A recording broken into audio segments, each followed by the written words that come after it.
Well played भाई team India. Team India match तो नहीं जीती क्योंकि मैच ड्रॉ हो चुका है, जाहिर सी बात है, लेकिन टीम इंडिया ने जो बैटिंग करके दिखाई है ना, खासतौर पे जड्डू,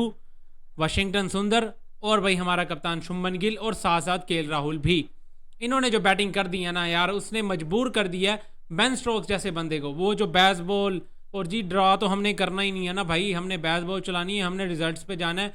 ड्रॉ होता क्या हमें तो इस चीज़ का पता ही नहीं है, या विन है या लर्न है, ठीक है, हमें तो इसके अलावा कोई और चीज़ आती नहीं है, ये कहते थे इंग्लैंड वाले। और अब उसी इंग्लैंड को मजबूर कर दिया इंडिया ने, और बेन स्टोक्स जाके जड्डू को हाथ मिला के, मतलब हाथ आगे बढ़ा के ये बात कहने की कोशिश करता है कि भाई ठीक है ना, बस करते हैं भाई अब यहाँ से रिजल्ट तो आ नहीं सकता, तो मैच तो वैसे ड्रॉ होना, तो ठीक है, बस 15 ओवर्स रह गए, बस करते हैं। आगे से भी जड्डू वैसे तपा हुआ था भाई, अभी हिसाब किताब में चल रहा था। जड्डू कहता है भाई नहीं, मैंने तो बैटिंग करनी है, वही मोहल्ले के उस बच्चे वाली जो कि 80s पे खड़ा हो, और फिर वो आगे से कहे भाई नहीं, अब मैं यहाँ से हटने वाला हूँ, अबे मैं अब तुम्हारी हालत ख़राब करके जाऊँगा, मैंने 100 से पहले यहाँ से हिलना नहीं है। वही काम किया भाई जड्डू ने। जड्डू कहता है भाई मैंने अभी बैटिंग करनी है, चुप करो, जाओ शाबाश, जाके बॉलिंग करो। आगे से बेन स्टोक्स आगे से कहता है कि भाई अब तुम हैरी ब्रोक को खेल के सेंचुरी स्कोर करोगे, क्या फ़ायदा ऐसी सेंचुरी स्कोर करने का, बनता ही नहीं है ना भाई। अब 80s पे खड़े हुए हैं, वाशिंगटन सुंदर भी खड़ा हुआ है, वो भी खड़ा हुआ है, तो भाई सेंचुरी स्कोर करो। इंग्लैंड में आपका भी 100 आएगा, 15 ओवर्स पड़े हुए हैं, जब आपके पड़े हुए हैं तो करो, पिद्दी लगाओ जरा इनकी, जो उन्होंने एक इनिंग्स में तुम्हें 669 रन मारे हैं, ऑलमोस्ट 11 साल के बाद तुम्हें इतने ज़्यादा रन कंसीड हुए हैं एक इनिंग्स में, तो भाई फिर बदले लो, दो दफ़ा तुम बैटिंग करो, उनको बॉलिंग करवाओ और उनकी हालत ख़राब करवाओ। और वही हालत हुई है फिर बेन स्टोक्स साहब की, उसकी हालत ही ख़राब हुई थी। वो बंदा कहता है भाई नहीं अब बस करते हैं, लेकिन जड्डू साहब ने कहा नहीं भाई, 100 करके ही मानूंगा, और 100 ही किया जड्डू ने भी, साथ साथ हमारे वाशिंगटन सुंदर ने भी, दोनों ने सेंचुरी स्कोर किए। और ये दोनों वो बैटर्स हैं, ये दोनों वो ऑलराउंडर्स हैं जिनमें अब आगे चल के लड़ाई होनी है, इन दोनों में से किसी एक ने ही खेलना है। पहले 2-0 पे आउट हो चुके थे टीम इंडिया के, उसके बाद केएल राहुल और शुभमन गिल की पार्टनरशिप होती है। केएल राहुल भी अच्छी तगड़ी बैटिंग करते हैं, और मेरे हिसाब से थोड़ा सा अंडररेटेड प्लेयर है, क्रिटिसाइज करने के लिए सारे भाग आते हैं उसके ऊपर, लेकिन जब तारीफ करनी हो तो फिर कोई नहीं उसके करीब करीब आता। मेरे हिसाब से थोड़ा अंडररेटेड प्लेयर है। पहले विराट कोहली और रोहित शर्मा के होने की वजह से वो बंदा परफॉर्मेंस देता भी था, तो इस तरह कह सकते हैं कि वो थोड़ा उनके कवर्ड में आ जाता था, मतलब आगे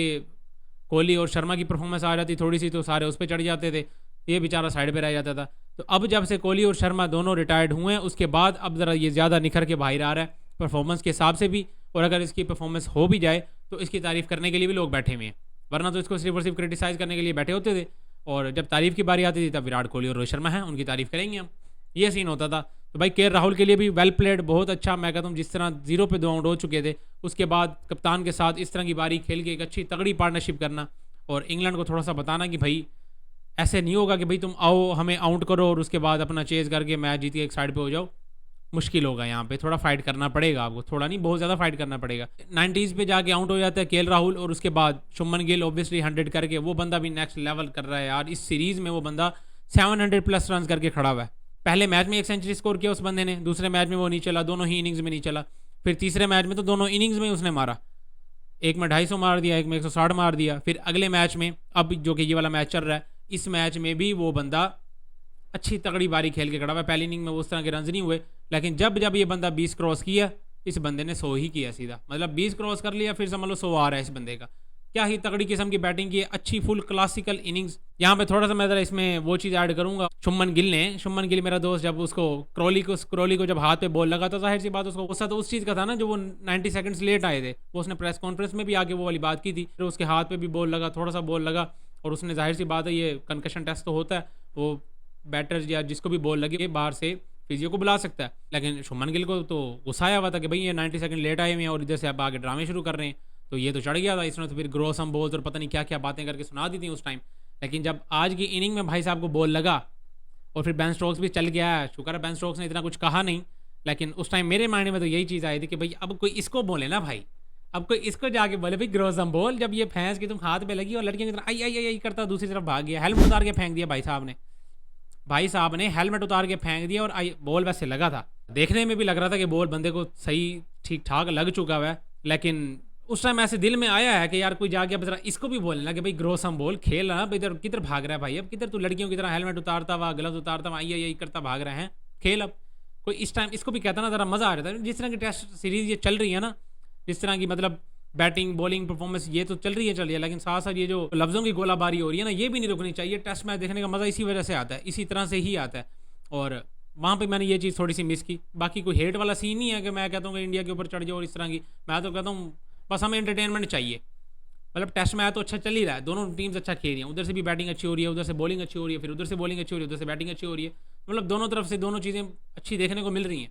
लेकिन साथ साथ ये चीज़ भी रुकनी नहीं चाहिए भाई, थोड़ा सा मौका मिले तो चढ़ जाओ, उसकी फिर हालत ख़राब करो, ये चीज़ देखने में ज़्यादा मज़ा आता है। खैर भाई, शुभमन गिल बहुत अच्छी बैटिंग, तगड़ी बैटिंग, और एक बार फिर बंदे ने फिर सेंचुरी स्कोर कर दी है। और जब से इस बंदे ने कप्तानी ली है, ये बंदा बार बार आपको यही बता रहा है कि भाई घंटा फर्क नहीं पड़ता मुझे कप्तानी से, मेरी परफॉर्मेंस उल्टा निखर के आई है, उससे ज़्यादा ही हुई है, कम नहीं होगी। और जिस नंबर पर ये आ रहा है उस नंबर का हक भी अदा कर रहा है। विराट कोहली की कोई कमी महसूस नहीं हो रही, साथ के राहुल भी अच्छी बैटिंग कर रहे हैं, जायसवाल ने तो वैसे ही पहले आग लगाई हुई थी। वैसे इस सीरीज में उसकी परफॉर्मेंसेज उस हिसाब से नहीं है जिस तरह की परफॉर्मेंसेज वो करता हुआ आ रहा है, लेकिन जायसवाल भी उनका ठीक है, के राहुल आगे से आ गया। वन डाउन पोजीशन में थोड़ा सा मसला इनका चल रहा है, क्योंकि साई सुदर्शन अभी वैसे इस मैच में तो 60+ मेरा ख्याल है रन किए हैं उस बंदे ने, लेकिन अभी क्योंकि जाहिर सी बात है नहीं है टीम में, अब उनको थोड़ा टाइम लगेगा। वन डाउन पोजीशन थोड़ा सा मसला चल रहा है, वहाँ पे इनको एक अच्छा बैटर चाहिए जो कि अच्छी मतलब इनको स्टेबिलिटी दे, वो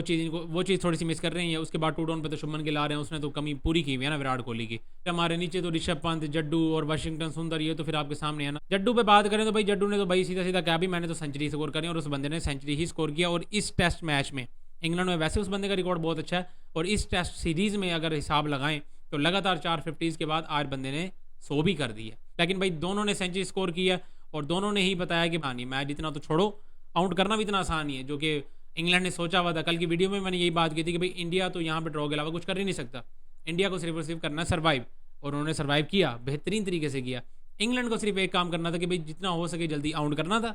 और फिर जो टारगेट बनता या जो भी हिसाब किताब लगता वो तो बात की बात ही, पहले आउट तो करते, आउट ही नहीं हुए। इनको तो यार वो 2 बंदे ही लड़ गए हैं आगे, जड्डू लड़ गया, वाशिंगटन सुंदर लड़ गया, इनको एक मैच रह गया, और ये बड़ा इंपॉर्टेंट मैच है। और अब टीम इंडिया को वो गलती दोबारा नहीं दोहरानी जो इन्होंने सेकंड टेस्ट मैच में की थी जसप्रीत बुमराह को बाहर बिठा के। भैया अब अगर आपने जसप्रीत बुमराह का वर्कलोड मैनेज करना है ना, तो फिर भाई उससे अच्छा उसको टेस्ट से रिटायर करा के साइड पे कर दो, क्योंकि अब आप इतनी मेहनत करके अब आप इस टेस्ट सीरीज को बराबरी पे लेके जा सकते हो आखिरी टेस्ट मैच विन करके, और उसके लिए जसप्रीत बुमराह का तो एटलीस्ट खेलना लाजमी होगा। वैसे तो पिछला जो टेस्ट मैच इंडिया विन की थी वो जसप्रीत बुमराह के बगैर ही उन्होंने विन किया था, जसप्रीत बुमराह उस टेस्ट मैच में रेस्ट ही कर रहे थे। लेकिन बुमराह जिस तरह का बॉलर है उसका खेलना लाजमी है, और अच्छी पेस के साथ बॉलिंग करना भी लाजमी है, क्योंकि उसकी पेस भी उस हिसाब से नहीं आ रही। मैंने कल की वीडियो में भी यही बात की थी कि 125 पे वो बंदा बॉलिंग कर रहा है। और क्या टीम इंडिया अगला मैच विन करके इस सीरीज को बराबरी पे फिनिश करेगी, या फिर 3-1 से भाई आराम से सीरीज विन कर सकती है इंग्लैंड? लाजमी कमेंट्स में शेयर करें। इस वीडियो में इतना ही, मिलता है नेक्स्ट वीडियो में।